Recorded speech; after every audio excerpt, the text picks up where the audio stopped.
Jim, can you talk a little bit about the cost side of things? So what are some typical costs, and obviously it's going to vary from market to market in terms of labor and whatnot, but to some degree, and things like internet. But in terms of the streaming portion of it, the capture portion of it, the virtual environment, the support of that virtual environment, both pre-show, during the event, and hosting and whatnot post-show.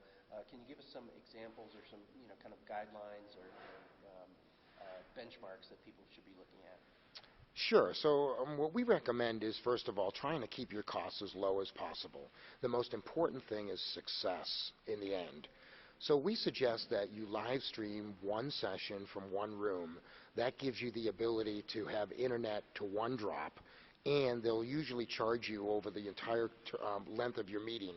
So you want to stream as much content out of that one room as you can. If you stream 3 sessions versus 8 sessions, you're going to get less revenue from your user. So take advantage of that one room and put as much content through. For the concurrent sessions, by the way, on the live stream, we recommend a video, a VGA, and audio combination.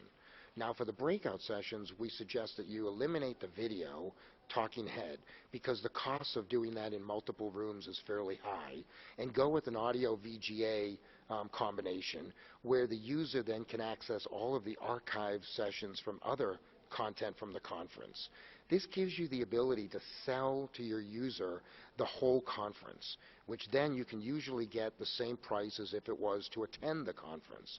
If you have much less content available, you have to use the proportionary of, well, if there was 100 sessions in the conference and I'm only capturing 40, you probably should only be charging 40% of what the registration fee. So try to capture as much content. I would suggest keeping your costs below $25,000 for your first endeavor. You do want to remember it's going to cost you probably $2,000 to $3,000 for your internet, but we're finding the live stream component is driving the most sales, and we use the archive component as a backup to get the price as high as you can. The other thing you want to remember is when you're negotiating your internet, start as early as you can. Work with your facility to try to get that bundled so that you're not coming to them 3 weeks before the event and telling them, oh, I want to add a 3 meg up and down dedicated line. They're going to add that as a premium.